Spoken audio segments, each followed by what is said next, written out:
Alrighty, guys, let's get started. Welcome to TGIM on this beautiful Monday evening. My name's Jared. I'm going to be running you through the concept tonight of taking responsibility. And speaking of which, I actually didn't take the responsibility and write any notes for this, so this is going to be off the cuffs. But it's a topic I love and a topic I value as one of my philosophies as well. So, and I guess for me, a topic that helped me empower myself so I could personally make those changes that I had to, so I could change my life because I wasn't happy where I was at the time. And instead of just kind of going through the motions, I wanted to make the internal changes so my external circumstances changed. And so a lot of people just kind of float around thinking their external circumstances are going to change, which is going to change them internally. And I'm telling you, that never happens. That's never happened that I've ever seen anyway, because if you're not changing from a philosophy and a mindset capability, there's an old saying that I got told when I first joined the business that we're in, which is Herbalife Nutrition, that your personal development will never go further than your income. So you'll never make more money than what you're actually mentally able to handle. And some good examples of that is, can you shut that door, please? Some good examples of that is when you see these guys win the lotto, right? And they win like $20 million, which is a lot of money. And in 3 years, they're broke. You know, they've bought a motocross course or like an aquarium or something, and they had no idea what to do with it. And poof, gone, because they didn't earn the money. They didn't learn the lessons. Their philosophies didn't shift. They got it gifted. So you'll notice, like, another example of that is, and there's kind of an old adage in business that the third generation, if there's a long-standing business getting passed down through the generations, the third generation usually mucks it up because they're the ones that have been hand-fed. They haven't seen the battles and the journey, and they don't have the scar tissue that warrants the money or the lifestyle or the freedom that person has earned themselves or their families have earned. So I think taking responsibility is such a big thing. I don't know anyone that succeeds that has a victim mentality. You know, like the poor little me. It's always their fault. You know, this person, I couldn't achieve my goals because this person wouldn't let me, type of thing. It's just not the way to live, because what happens is you're transferring that person the power of your decisions and your choice and your life, essentially, because if you're not in control of your own decisions, then how can you control the outcomes of your life? Because the way your life ends up and why you're sitting exactly where you're sitting right now is a result of the small, sometimes subconscious choices that you have made in the past. Like, something has put you on this webinar right now, and it was a choice to get on rather than watch TV. I don't know what's on, or Netflix or something.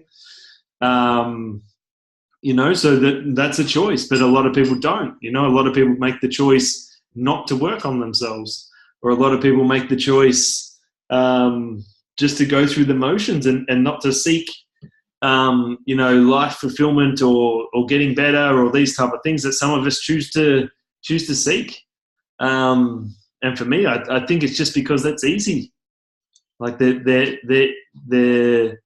not willing to put in the work, right? So, and it's easy, so they're happy just going with what's easy. And generally, that, like in health and fitness, you eat from the $2 menu, you have the $2 body. It's the same thing. You make the cheap choices, you get the cheap outcomes. Sometimes when you buy a cheap car and you're wondering why it's breaking down all the time, it's because you bought a cheap car, right? Like it's one of those things. It's one of those decisions. It's the same with your mindset. So if you have that mindset of cheap instead of value, then that's exactly what you're going to get in return, and that's exactly what you're going to attract. The other thing, I guess, that I really love about taking responsibility. Like if you can do the old 100-0, like 100% responsibility, and put your hand up and own everything that's ever happened to you in your life, and put your hand up and say, like, it's all on me. You know, it's all me. It's always this has all happened as a result, whatever it is, as a result of the decisions I've made to do or maybe not to do things. You know, not doing things is still a decision, right? Like we talk about taking action a lot within our group, but not taking action is still a form of taking action. You know, you make taking the action not to take action, and it still requires the same amount of energy as taking action. That's what people don't understand. So, you know, it's a really crazy concept but it's a really powerful one, because you rarely meet someone who's achieved success in their field that they haven't just like grabbed whatever it is, like their goals, and gone, nah, you know, I'm going to achieve this. This is mine, and I'm going to do what it takes, and no one's going to get in my way. The responsibility's on me. And if I don't get up, like from an athlete point of view, if I don't get up at 5 a.m. and I don't go to training and someone else is, and they get my spot, you know, you can't be pointing the finger at the coach saying you didn't pick me because the guy's like 25% fitter than you. You know what I mean? Like it's one of those concepts. There's always something that you can do to move yourself forward. And there's always something that you can do to propel yourself past the 97% of people that you know, the old adage of the top 3% in the world. You know, the reason why they're the top 3% is they do things differently to the 97. They work harder. They stay up that hour later. They get up that hour earlier to achieve their goals. And that's the difference. That's the difference between owning your goals or having them on a sheet of paper and looking at them every day, wondering why you're not moving towards them. Is because for me, like, it's a scary word, but that's only because in our mindsets it is. There's a few scary words actually.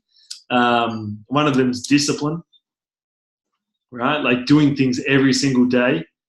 I don't know what makes it scary. I think it's like an army thing, or like we get told we're getting disciplined in school, which means we're being naughty and we're getting punished. So we get this connotation of punishment with discipline. They're like hand in hand.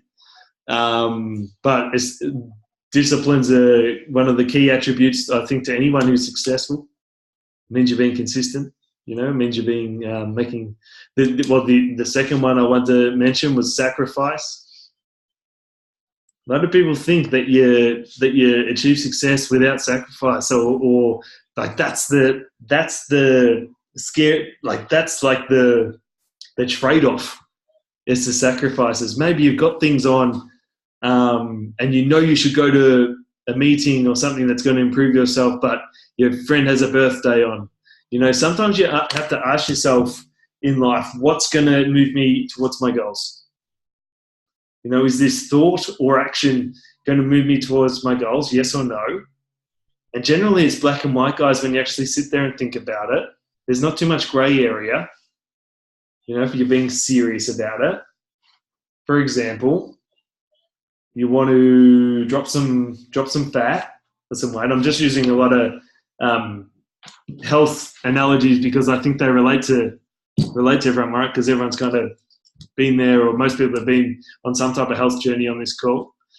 You want to drop some fat, but you know, you've been invited to, I'll give you two examples. You've been invited to the gym, or you've been invited out for drinks with mates, and your goal is to lose fat, but you choose the drinks with mates. Like if you actually sat there and said to yourself, okay, which one of these options is going to help me move towards my goals? And you picked the drinks with mates, then you're probably not being real with yourself, right? Like probably going to the gym is going to help you move towards your goals a bit more. So a lot of these decisions that we make are black and white, but sometimes we have to step back a little bit from that decision and just let ourselves have a look at it a little bit as well, you know. And sometimes that we have to do the things that we on the surface don't want to do, like initially, because generally if we're trying to change our future, where we are right now is the reason why we want to change our future, right? So where we are right now is based on our past and those past decisions again. So if we keep making those same decisions that we've been making in the past, then how's our future going to be any different to where we're sitting right now? It's not. It's the same thing. You got to do something to move yourself off that track. You know, like especially if you're not happy with your past. Like if you're happy with your past, of course you're going to keep making those same decisions because you're happy. And that's, you know, you're doing better than probably 80% of the people on earth if you're happy. You know, like if you're completely happy, but if you're not, then you have to make those tweaks to move yourself on those roads. So I really love the concept of this because it's powerful for human beings. You know, like it's powerful to not give someone else the power over you. And it's powerful not to give, not to point the fingers at like other people and say, you know, it's like it's your fault and that type of thing. When at the end of the day, you know, that just gives them the power of the direction. Like it's like setting your set of the sail. Like Jim Rohn says, like your philosophy, you're just giving them the steering wheel of the boat, right? So you have to own that and you have to be in charge of that. All right? So look, people on this call, as a step forward, maybe tomorrow, just try this. Try not to blame anyone for your outcomes of your actions. Okay? And then just see how you go. Of course, life throws life at you, and that's okay. But let's not try to I guess blame other people for that. Let's just take that for what it is, and then move forward, and you'll find the sense of power within yourself by doing that. Yeah. So that's all I wanted to share with you guys tonight. Do you guys have any questions? Hopefully you guys got some notes there or some ideas that maybe struck some thoughts within your own mind. I hope you did. The guys here in this room as well. Got 5 here in the boardroom. Do you guys have any questions? Cole's got one. Okay, cancel the question. Ask them for questions, but just keep them coming, guys. If you have them. So no, it's more of a statement. If it doesn't matter what happens to you, what matters is what are you going to do about it. That's a good quote. Who said that? Cole? Or did you say that? Did you make that up? Les Brown. Gotcha. Cool. Should have just said you made it up. I would have believed you.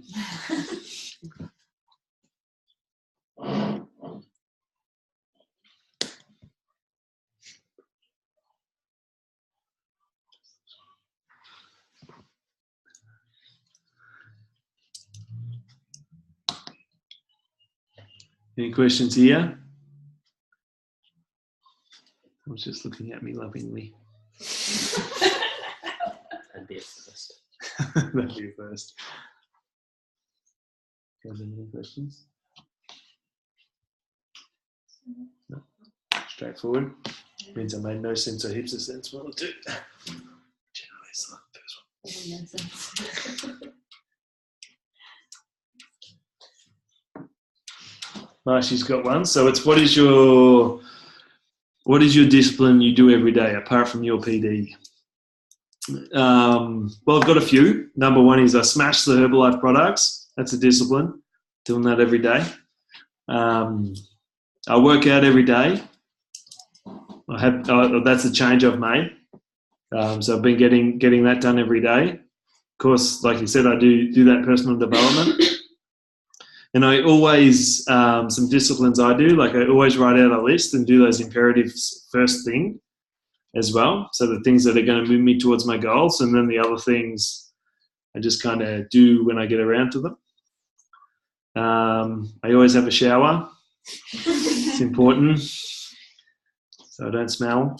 Brush my teeth twice a day. It's a good discipline. There's still disciplines, even if they're small, guys. There's still disciplines. I always have my tabs 3 times a day, sometimes more. That's a discipline that not many do. Tom doesn't. What else do we do? Hey? You call bullshit on the shower.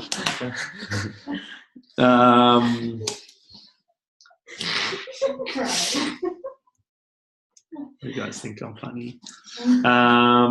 But apart from that, I just try to help. And another discipline of mine is I try to reach out to 5 people a day and just give them a compliment because it makes me feel good, even if I don't know them on Instagram and stuff like that. I think it's a good thing to invest some happiness into the world. So that's another thing I try to do. It doesn't take long. So there's just a few. Marshy, good question. Colin, if someone has hurt you, how do you avoid blaming them? Well, that's a good question. I guess, and on the in the, like if you're on the front line, you know, on the coalface type of thing, in the trenches, it's kind of hard, isn't it? Because you human beings are emotional creatures, or a majority of them, and like it's not hard not to blame people that hurt you, but I guess sometimes it's good to get another opinion on that as well, just to see, you know, where they sit, because it's hard to see the picture when you're in the frame, right? So it's that means, like, and that's a Les Brown quote. So it's hard to assess your situation sometimes when you're right in the middle of it. Okay, so it's good to get a second set of eyes on it, like a second opinion, I guess. Either from a friend or a family member or someone who understands the situation, to see what they think. Because sometimes we can think, I guess it's all us, and yeah, you have to accept it. But sometimes if someone's hurting you deliberately, then it's a different situation, isn't it? Like you can take the responsibility because I guess your past decisions put you there to a degree. You can take the responsibility that you didn't make a different decision that got you out of that situation earlier. But you, like, I guess some of it, like you still can't control the actions of others, but you can control how you react to them and what you do about it from there as well. You know, that's taking responsibility on something as well. Does that make sense? Like you can't control what others do, but you can control how you react to what others do. And that's still taking responsibility.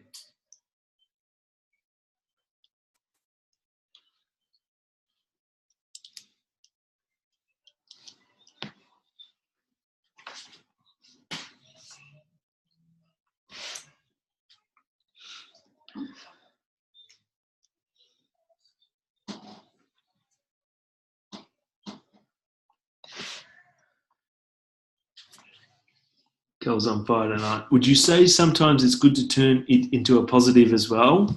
Yes, correct. So like there's always a strengths or good quality you can develop from your challenges. Yep, of course. So based on those, I guess no one gets to build a strong character from just good things. Like if your life was all rainbows and sunshine, to quote Rocky, you're not going to have any resilience and you're not going to have any character. You're going to be pretty hand-fed, right? So, you know, your character's built in the hard times, I think, and your character's built when things aren't easy, and it's how you respond from that. So there's always lessons, and you're right, Cole, like turning it into a positive. And the positive is there's always lessons that you can learn moving forward that you don't make again. Like the only real failures I see in life is if you do something over and over and over and over and over again and you're expecting a different result, but it's never going to happen because things aren't changing. Okay, so your life's not going to change. So that's the only real kind of failure I can see, especially if you don't change it eventually. I've made the same mistakes over and over and over and over again, but and maybe I still am. I don't know. Like I'm definitely not perfect, but I try to, when I identify them, I then try and make the changes so it's a different outcome. So yeah, there's always a lesson. You've been reading Les Brown by any chance, Cole? Because you've just dropped another Leslie. The lows are where the growth takes place.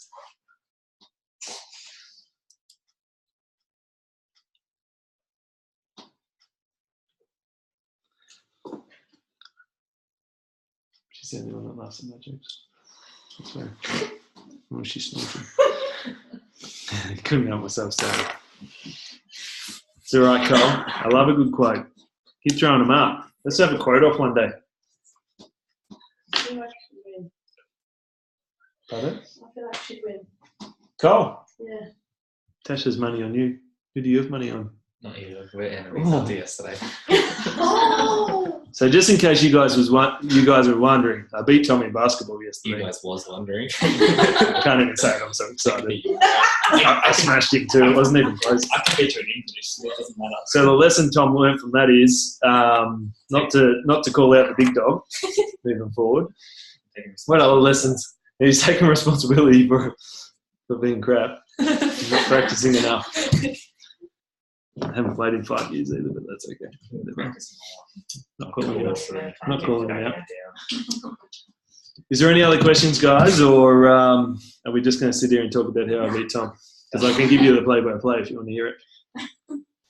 I'm pretty sure I opened the game with 3, and Tom was like, "Oh." Pretty great answer. He did actually. Too scared to play much. And we're never going to play again.